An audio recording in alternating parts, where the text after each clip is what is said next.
Well, welcome everyone. Good morning, good afternoon, good evening everyone, and welcome to the Global Leisure Debate, Responses to Challenges on Leisure, Mental Health, and Well-Being.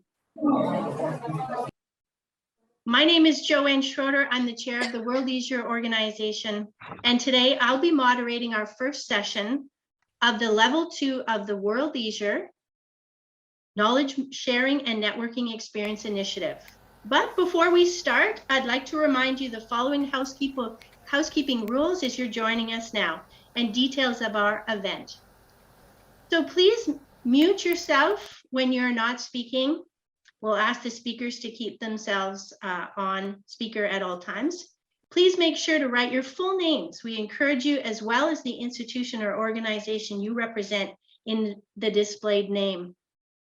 So you can do that now as we're getting started. We want to find out where you're from and we welcome you. Please, we invite you to introduce yourself in that chat setting. This session is being recorded. It's approximately 50 minutes. If I do my job well as a moderator, it will be between 50 and no more than 60 minutes. And just want to let you know that there will be a Q&A at the end, around 10 minutes at the end of this session, right after the discussion time. And the way we want to manage those is if you can put your questions in the chat now, and of course we know we'll not be able to get to all of them, but it may inform our conversation going forward afterwards as well. So please put those questions in there as we move through. So before we start the discussion, I'd like to just briefly contextualize this debate. The World Leisure Knowledge Sharing and Networking Experience was born in the middle of the COVID-19 pandemic. And it was aiming to build a space where action and change were catalyzed through ideas and networking. So it really was a space that we could broker ideas, stimulating debate, and offering creative solutions to the leisure field. In the first stage, which started in 2020, we called that our engage level. We followed an online dialoguing format and group discussion. Some proposals were gathered for activities, and we pointed out where additional research was needed to improve the way in which the World Leisure Organization can continue to contribute to fostering the right to leisure for all. So following that engage level, we move now into what we're calling a level 2, which is an expert level. It's where we extracted main ideas and categorized them by themes. We completed a survey through the World Leisure Organization community about your preferences and your key themes to discuss. And this is the topic that's come forward as the most responded to one right from the very beginning.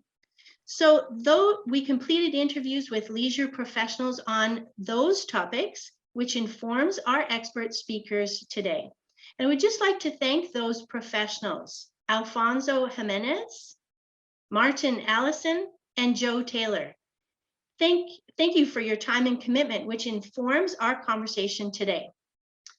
So you have received a pre-event experience in the form of videos in which our expert speakers replied to some of the main challenges in the areas of leisure, mental health, and well-being, as identified as those leading professionals in those interviews. Now's the time to discuss those challenges and explore possible approaches and solutions. And maybe we'll actually get to some solutions together. So I would like to introduce to you the speakers of our session. Welcome, John Dattilo, PhD, Penn State University, USA. Professor Simone Fullagar from Griffith University, Australia. And Joe Pavelka, PhD, Mount Royal University, Canada, on the same stomping grounds as me. And we want to get going. So thank you. I can see your names coming into the chat. It's great to see you joining us. So this first part of the session will be a discussion between the speakers that will last for about 35 to 40 minutes. And I'd like to start off with our first question, which I'm going to ask Simone to start us off in. So here's our first question. How can leisure professionals work within and beyond mental health related systems and frameworks to affect change in the post-COVID world? Simone? Thank you. Thank you, Joanne. And hello, everyone. It's great to see so many people joining us today. I would just like to start by acknowledging the traditional owners upon the land which I'm speaking from today in Australia, Southeast Queensland. It's the Yongambeh and Kumba people's land, and it was never ceded. So starting from that point of acknowledging how we're positioned culturally and historically, I really want to emphasize how mental health means different things to different people. And we live in a capitalist neoliberal world where mental health is often classified, or mental ill health is classified in ways that have been dominated by biomedical frameworks and psychiatrization. Now that is important to understand, because when leisure professionals are working in systems, they're working in systems they don't necessarily choose in terms of those power relations and what they do to people, how they label people and how they impact on people's identities. Of course, it's difficult to change a system as an individual, even as an organization coming in.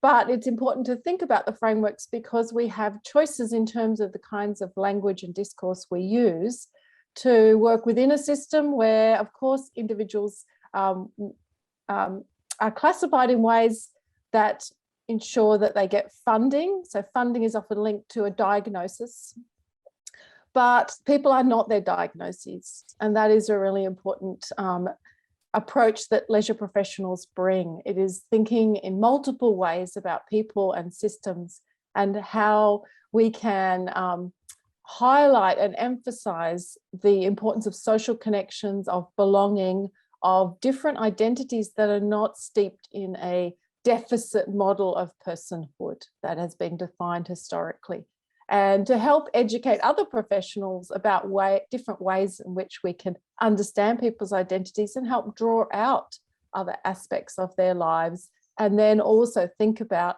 the way in which communities actually support people's identities and their well-being, whatever point they may be in terms of their mental or health experiences or recovery, or in terms of prevention as well. But it's understanding how leisure plays a significant role in creating a sense of belonging, and that sense of belonging is easily eroded by inequality and marginality.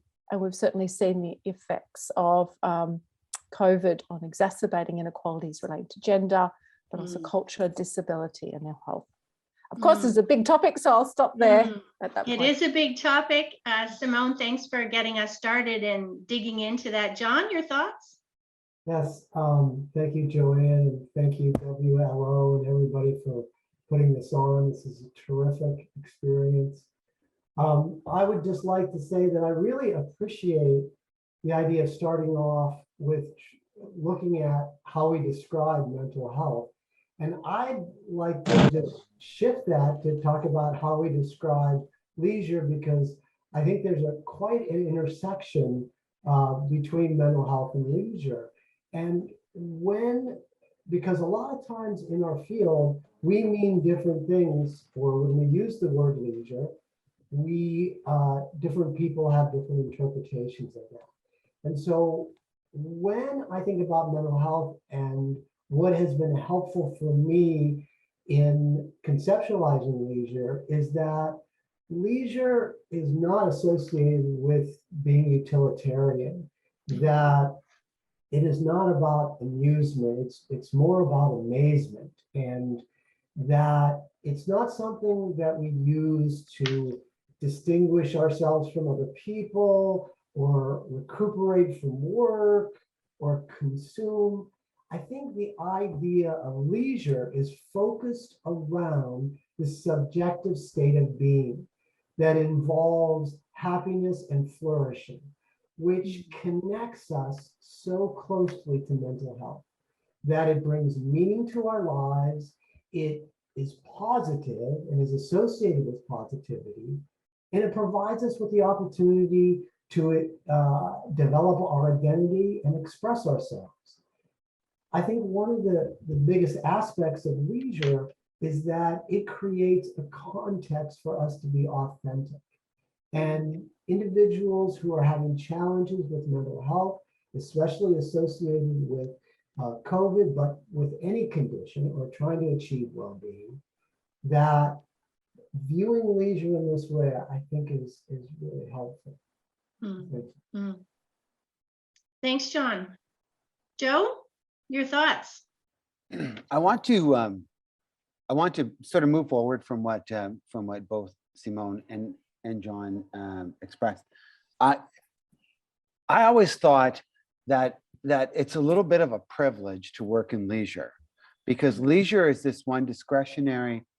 It's that precinct in our lives that lends itself probably the most to self-expression. And self-expression is absolutely wonderful. It can also be a can of worms. So I think it's challenging for people who work in this really, really broad sector. And I appreciate John's approach of saying that leisure is defined in so many different ways, and I agree. But here we are in this leisure sector. We get to experience, we get to see that very authentic person in many ways. And I don't think that people get to be authentic in many parts of their lives. You're not authentic when you're on the bus. You're this little, automaton or something. At work, you do what you need to do. And here, leisure, you get to do and be who you can.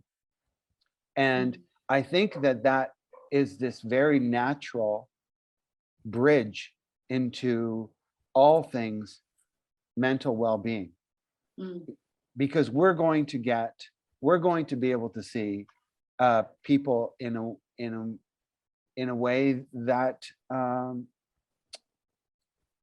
in many other sort of precincts, you just wouldn't see them. There's a very strong connection between leisure and mental well-being. So before I let the three of you respond to that, I'd like to dig into the second question, then maybe we can see if there's a response amongst the three of you. So if we move into a second question, how might mental health challenges influence people's leisure? John? Well, my initial feelings about that is both, and Simone, you touched upon this with your video that you presented related to thinking about these situations and the challenges that occur using a variety of lenses, and one being sociological. And I think one of the challenges is that there is stigma and discrimination associated with mental health challenges. And so on the one hand, people need to overcome, and we need to work as a profession to address worldviews of mental health challenges. On the other hand, it's also psychological that people, it's important for people to feel comfortable to be able to experience leisure. In order for me to experience some aspects of leisure, I have to concentrate and focus and get into flow, or I have to be relaxed and be able to take in the situation. So within that context, also psychologically, it's very important for people to develop those abilities to do that. So I think challenges can be explained in a variety of ways, those being two, both social and psychological. Yeah, thanks, Sean. Simone, your thoughts on that? Yeah, I think it raises lots of interesting questions about how we think about this relationship, because we have our, historical, sociocultural context, the way in which you think about mental ill health, and that means how people think about themselves and how others think about them. So stigma, and also self-blame, and the effects of low motivation that people tend to ascribe to their own personality or situation rather than thinking about the broader social forces that are acting upon them, because they are very individualized and subtle. But then the value of leisure is very much in its capacity to connect people to a broader sense of self, whether that's community or spirituality.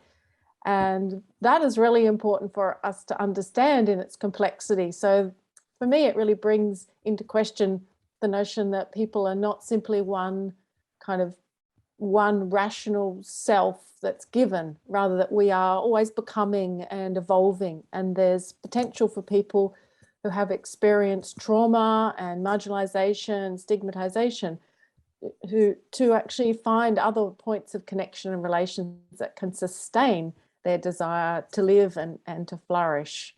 So if we start to think relationally, then it gives us more tools to work with, rather than simply the kind of diagnostic categories that we often get caught up in, because they have such a problematic history in terms of colonial thinking, you know, just thinking about the ways in which, for example, homosexuality was part of the DSM diagnostic categories until recent times. So we have lots of problematic issues with the way in which mental ill health has been defined. And I don't think we can ignore that, because it certainly has implications for people and systems.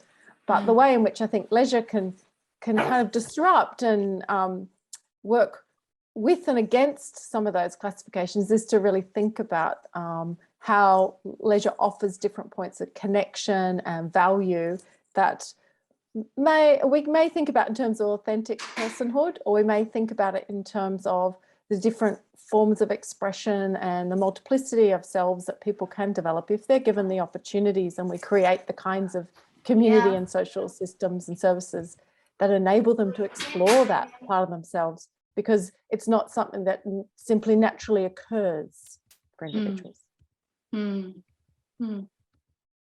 Joe? So if I read this question correctly, the way that I'm reading it is how my mental health challenges influence people's leisure. When I think about that, I think about leisure being inextricably linked to identity and to agency. And then we start to think about how, identity. So how do I see myself, and what can I actually pursue? What is reasonable? What is possible in my world? And I think Simone raises some very, very good points about colonialism and all sorts of hindrances. And I think mental health, mental well-being influences leisure in terms of perhaps setting limitations onto what is possible in any one individual's life, and then of course aspects of agency as well, in terms of that pursuit.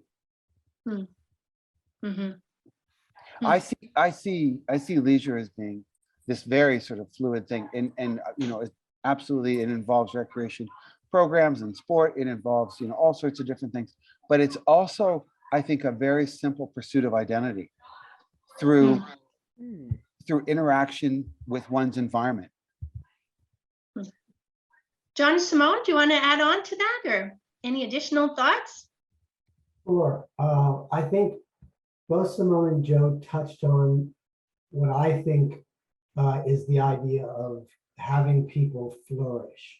And when people are having mental health challenges, it may be more difficult to have them flourish and be able to not only be happy, but to share that happiness with other individuals and connect with other people. So I was hearing that information discussed by both Simone and Joe that brought to mind the concept of flourishing, for sure.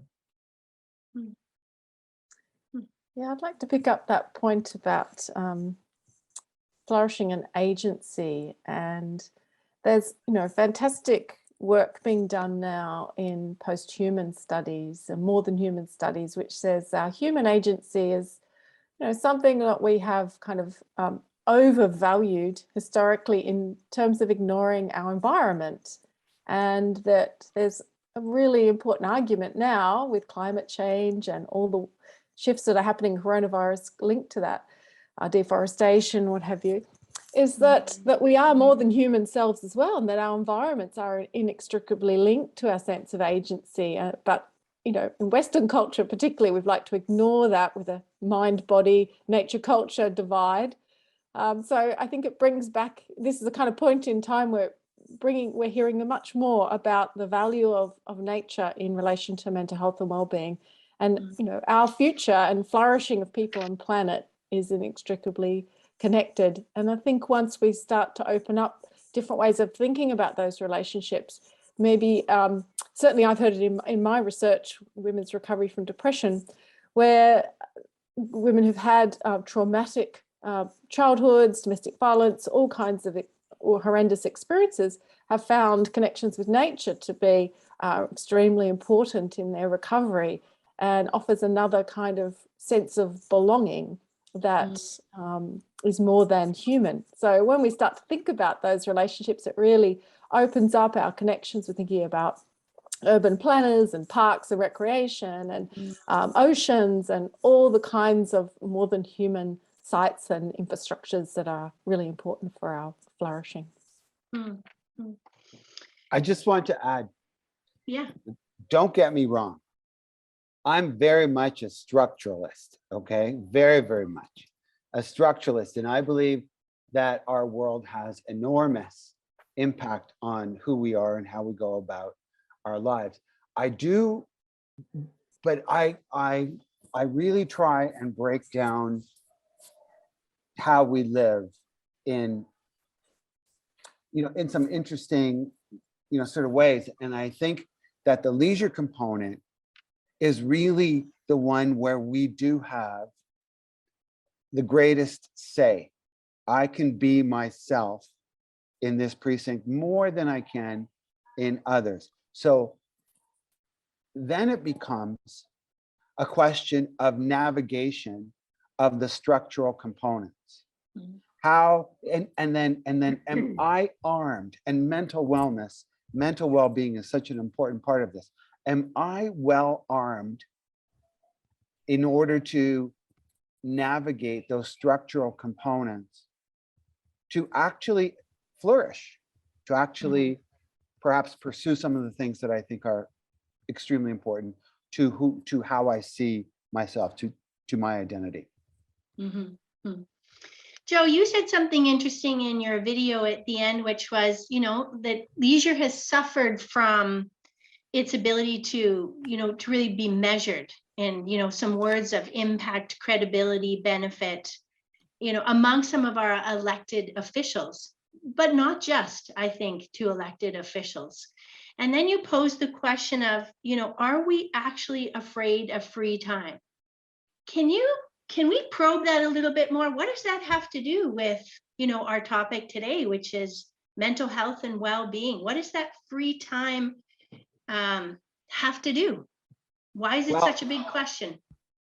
I love this question. And it was actually sparked. I was listening to something a number of years ago, and someone said that the iPhone has become the new cigarette. You pull it out. You just pull out that iPhone. As soon as your plane lands, as soon as you hit the elevator, as soon as you do something, you cannot stand to be alone. You must pull it out. Now, free time has many, many different parts to it.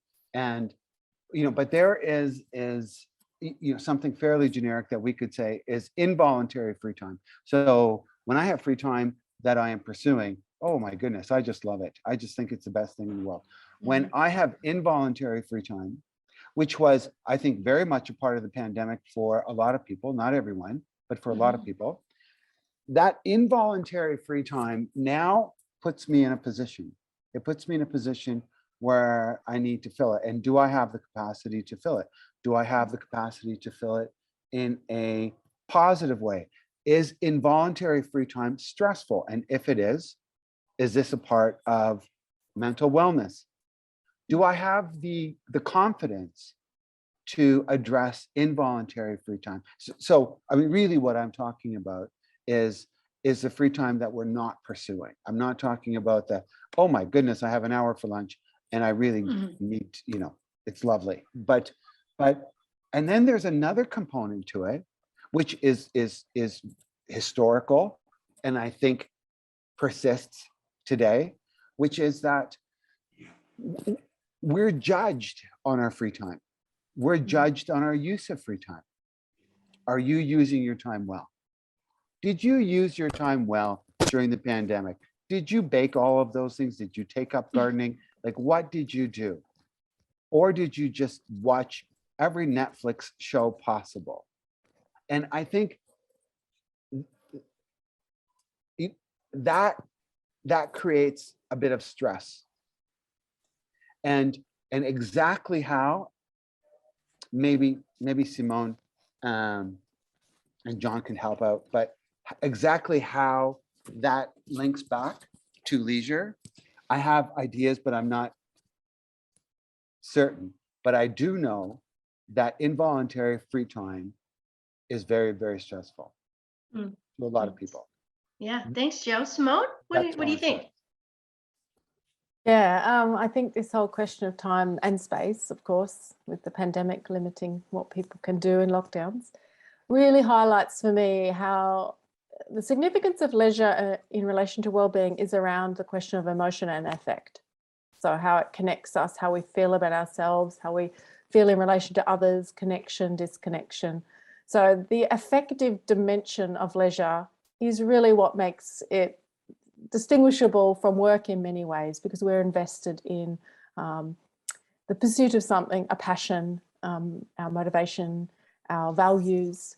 And of course, those choices exist within the broader context of a capitalist world that insists that we are productive entities and that we value ourselves as productive entities first, that we don't waste time, that we work hard. And, if you're a woman and you have children and a family, you're doing a double shift and your time is even less than men. So we've got that gender dimension of who regulates time and how it's organized. But it's really, I think, an interesting question about the affective dimension of our time and what implicit norms shape our sense of contentment and satisfaction. Are we doing enough? Are we ever doing enough? And how does technology bring work into that leisure domain? And what happens when you are out of work, whether you are in forced early retirement because of ageism in the workforce or aren't able to get a job as a young person? We have lots of situations where time is a deadening factor in terms of leisure. And that, I think, comes back to how we think about this complex relationship between work and leisure, paid and unpaid. John? Yeah, I think this challenge is what I found helpful was to separate leisure from free time, because with free time, as Joe and Simone have touched on, is that free time in and of itself is neither bad nor good. And there are many people that have mental health challenges, but many people find that free time to be very challenging. And so it can lead to depression, boredom, all kinds of problems. So separating that from leisure and saying that free time is a context that positive things can occur or negative things. And leisure becomes that positive aspect, that experience that's been referred to multiple times of really contributing to an individual's happiness and identity, authenticity, and allowing them to flourish. So, and I see it in our profession that often people use leisure synonymously with free time. And I've found it in my research and work with people that it's helpful for me if I'm trying to help people to separate them out. You know, when we talk about, Joe, go ahead. Well, I would agree with that completely. I don't think that free time and leisure are the same in any which way. I think that leisure and the pursuit of identity can occur in virtually any environment, but free time is free time. And involuntary free time is a period of time, an hour, a day, a month, whatever it is, that there is no demand. And then the question begs, what are we going to do in that period? And so it is not so much a question of, are we afraid of leisure? Are we afraid of free time? And there certainly is a connection between leisure and time. It's not the same, but there is a connection. And I think, you know, there's this classic assumption that if you have free time, you should be doing, as Simone pointed out, you know, you should be productive and make money, or you should be doing something in more of a leisure context. But there is, I think, a good argument to bring those two together. They're not the same. Leisure and free time, they're not the same, but they certainly do overlap. Simone, do you want to add to that? No, we're going to push into another question. But before I do that, your thoughts? Yeah, time or temporality is, you know, it's been a preoccupation for leisure studies forever. But it's interesting how our ideas about time and temporality have shifted, you know, with various social changes happening in the world, and thinking about who has time and who does not in terms of the kind of work, leisure, and family obligations that each culture has, and our capitalist society structures around us. But I think it does raise those kind of existential questions about identity and who we are, what values we want to live by, and therefore raises the possibility of resistance, of questioning the dominant norms that govern how we think about ourselves. So I'm thinking of Foucault's work on power here. So we take up those norms and we act them out in ways that are often bad for our well-being, and it may not be aware of that because we're so invested in the need to earn an income, to buy a house, to rent, to do whatever, but that there are ways in which leisure and mental health crises can bring those questions to the fore and help people think about what is important to them, rather than simply kind of following social norms that aren't necessarily good for us. So when we pull back to the conversation of flourish, and now Simone, like you said, you know, when we think about things that are bad for our well-being, I think we can't engage in the conversation around mental health and well-being without talking about barriers. So really our next question is, what barriers to leisure are people with mental health challenges likely to be experiencing? John? Well, in relationship to that, again, I think it's helpful to think about sociological barriers and psychological barriers, and clearly sociological, with people encountering mental health challenges, as been referred to many times tonight, is that there is stigma associated with people that encounter challenges, and stigma associated with the way people use their free time.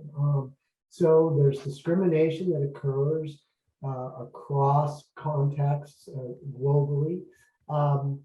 In addition, my psychologist background, you know, that I keep thinking about the idea of challenges of getting into flow for people, that if I am preoccupied and not able to concentrate, it's really hard to focus and become absorbed. And when we become absorbed during our free time, that's when we usually talk about it being leisure and how time can fly. And a busy life often is identified as a happy life. So I think the ability for people to be able to focus, also the other side of that is to be relaxed and to be authentic in oneself. And so, I think as people experienced COVID, that there was more of an uneasiness, and therefore that challenged their ability to experience leisure, which in a positive way gave birth to really a stronger, in some context, a stronger recognition of the value of leisure and how important it is over work, because work was no longer, at times, primary during COVID. Simone, barriers? I suppose I'm always talking about barriers in some sense, even though I may not use that word, because I'm always interested in how power operates through social structures, but also through the language and discourses we have and the everyday practices and the norms that govern our existence. So I think, of course, it's really important to be thinking about the forces of discrimination, the way in which people are marginalised in relation to their identities, because that's the side of exclusion from leisure and deprives people of those benefits. And of course, then they are both sociocultural and individual, because then people believe the kinds of stigmatizing discourses that surround their lives. And therefore, it's important, I think, as an ethical principle that all leisure researchers and professionals have as their kind of key focus in different ways, addressing inequality and looking at ways in which we can create greater inclusion and respect diversity. And that doesn't always happen because of the kind of cultural norms that exist. So for people with different experiences of distress or mental ill health, I think it's really important to be having those conversations and listening to what people's experiences are, and offering different ways of thinking about the context that they're in. So it's not simply a individual discourse about blame, but that we actually name the kinds of barriers that shape people's lives. Yeah, for sure. Joe? I have two quick points on that. I think so. My first point is that people who are dealing with mental illness need to be understood for who they are, and they need to tell their story, and they need to explain things. But really, at the end of the day, everyone just wants to be understood as an individual person. So who are you, right? The old Irish question, what's your story? And I think that is a great place to start. And I think that once we understand where people come from, then doing almost, then we have a much greater capacity to overcome discrimination and marginalization, etc. And then to John's sociological point, I have to tell you this. So I just got back from teaching a course in the Caribbean, and it was a month-long course on sustainable development, sustainable tourism. And here's the interesting thing for me. I had 20 students who have lived at home for the last 2 years. We had 3 weeks of in-person classes, and then these students were thrust into an incredibly intense communal living environment. And talk about capacities and barriers, and the most common discussion among students was that their social battery had run out. They had nothing left in their social battery. And this is interesting because this was an impediment to all forms of engagement, I agree. their environment. Mm. And so coming out of this pandemic, and these are young people, they're 21, 22 years old. You know, so 2 very important years in their lives have been spent in this very unique and awkward kind of setting. And we're coming back, and that engagement, that social engagement, was the greatest impediment in this particular format. And I've been teaching these for, you know, well over 20 years, and I've never seen anything like this. So Yeah. Interesting observation. Interesting observation. Okay, folks, I'm just aware of our time. I don't see any questions coming into the chat. So I'm going to loop back to what started this conversation for us was going to the professional. And I know we have professionals in the room, as well as a number of you coming from different areas and environments and delivery. So I'm going to loop back to a last question for our speakers just shortly, and maybe for those of you here, if you want to add into the chat, what are some possible way leisure service providers might help people address these barriers? So again, what are some possible ways leisure service providers might help people address these barriers? I'm going to ask our speakers to give a quick, short answer to that. We'll watch for any questions coming into chat, and or please respond through chat yourself if you have a thought to that answer. So, John, I'm going to ask you. Sure. And I'll say that I think for me, I can conceptualize that in 2 different ways. One is that we provide inclusive leisure services. So we welcome everyone as we consider their challenges, but that we create this environment where everyone, regardless of characteristics, feels like they're welcome. So offer inclusive leisure services. The other thing is for us to show that we are willing to make accommodations for individuals to promote equity, so that every individual comes with unique needs that we say, we will accommodate you, we will provide you and provide everyone with leisure education. So inclusive leisure services to welcome people, leisure education to provide accommodations and help. Simone, and then Joe. Yeah, to build on, I think, points that Joe and John have made, I think for me, it's about a relational way of thinking.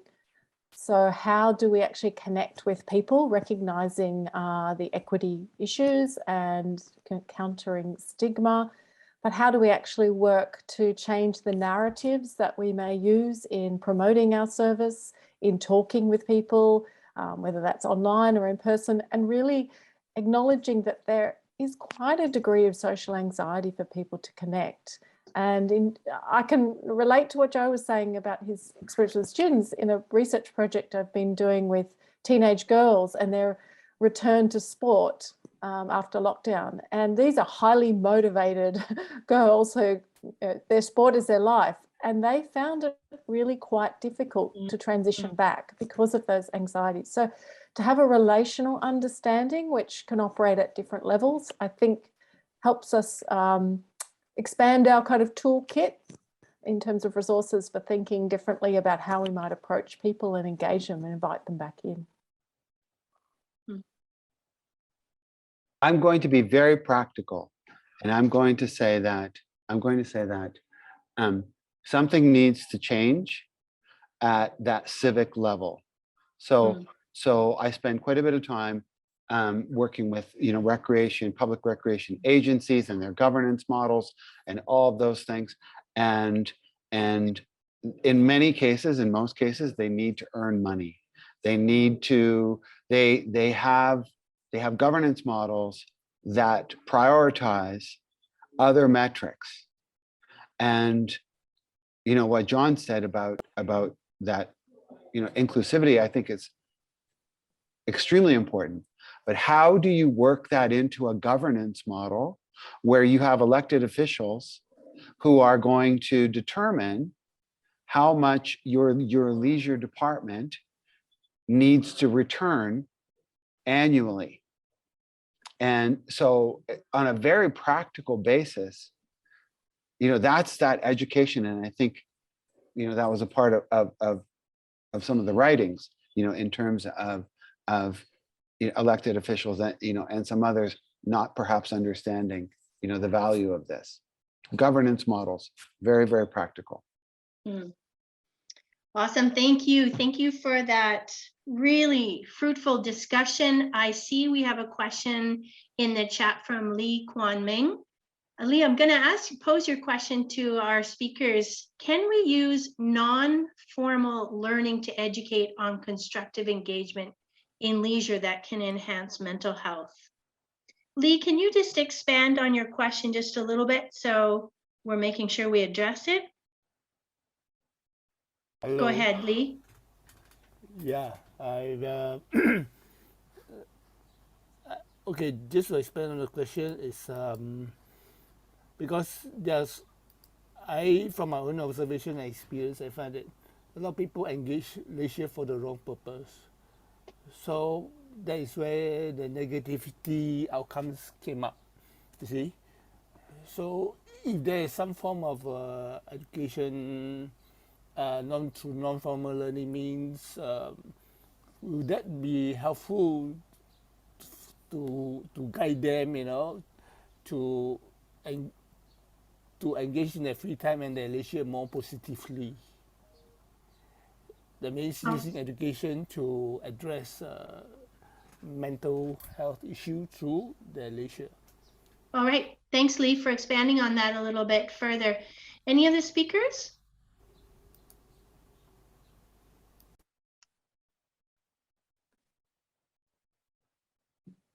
Simone or John, go ahead.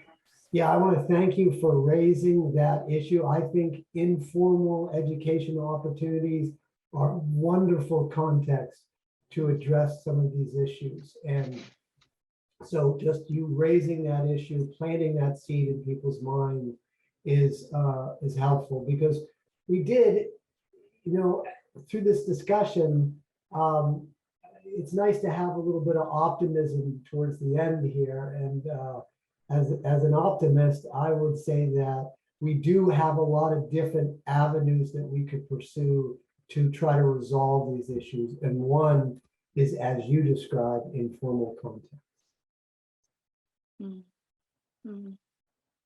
I'd probably add, just thinking about leisure education is kind of such a blanket term. So if I break it down and think about all the different kinds of programs and policies that cross leisure, sport, parks, recreation, but also the mental health sector, as we're increasingly seeing connections there, I would emphasize the importance of thinking about mental health literacy and how leisure professionals can be part of that as a form of education that is enabling people to think more critically and broadly about their values and purpose and what's important in life, rather than, say, impose a normative framework about we should all learn to have good leisure, because that's a very, moral, ethical dilemma.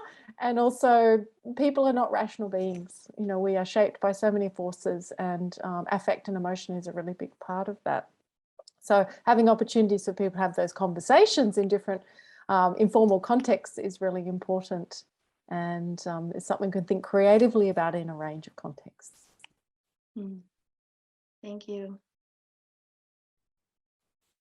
I'm going to ask Robin, your comment here is really important, but I can't pronounce that in the right language. So can you jump in and tell us exactly how to say a sense of belonging to people and places? And that's where we start. Robin? Sure, thank you for the invitation. We talk about whakawhanaungatanga, which is the capacity to make people feel welcome, but create a sense of belonging. And that's a sense of belonging, both in a social context, but also in terms of place. And if you don't create that sense of belonging, which I think is implicitly identifying the fact that you've built a sense of inclusion and all of those things, if you can't create a sense of belonging, actually you don't have the starting point for what might then come next. So whakawhanaungatanga, a sense of belonging. Wonderful, thank you. That is terrific. I love that comment, and I would agree with you 100%. That's where we want, that's sort of part of our goal is to establish that. That's wonderful. Thank you. Thanks, Robin. I think for highlighting the importance of understanding First Nations and Indigenous knowledges too in this context of wellbeing, because I think Western biomedicine is overprivileged. Good point. I'm going to ask our speakers, I'm going to put them on the spot in a moment and ask them to give their final comment or their final statement as we wrap up. I do see we have a question in there about, do you consider mental health issues caused by other diagnoses like dementia have fallen short of being recognized by the industry? If we can, I think we'll have a time here to just address that. I think it's a good question. And then once our speakers can maybe address that if they'd like to, we'll wrap up with a final comment by each of our speakers. Do any of you want to comment on that from a mental health issue, a diagnosis? I suppose I would just add that, yeah, I think that there are many mental health conditions, disabilities, chronic health issues that are often invisible in these debates. And we know with an aging population that dementia is a huge area. And I think it's a reminder to think about the complexity of people's experiences and the need to constantly be aware of who is being marginalised even within the discussion around mental health and disability and ageing in that context. And COVID is pointing out how that marginality is playing out for people in aged care. For sure. Joe, we're going to loop back to you for your final comments as we wrap up. I think the most important thing that has come out of this for me is that we have to think about leisure and mental well-being not as something which is targeted to a group of people who have illness. I think this is relevant to everyone across the board, and it should not be targeted. So whatever we do in terms of leisure and mental well-being, it should be different for different groups, but everyone is party to this. That's my final comment. Thank you. John and Simone.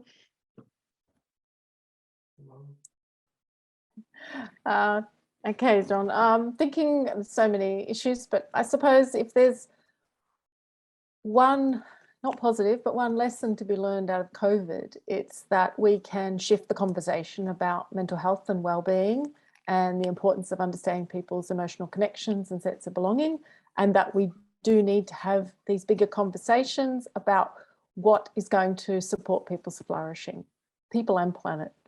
And that's not something we can reverse now. I think the conversation's opened up, and we are certainly seeing lots of interest in talking in greater depth about what mental health and well-being means to people and how we can approach that from different perspectives rather than simply have one approach. So I think that's a really positive thing. Thank you.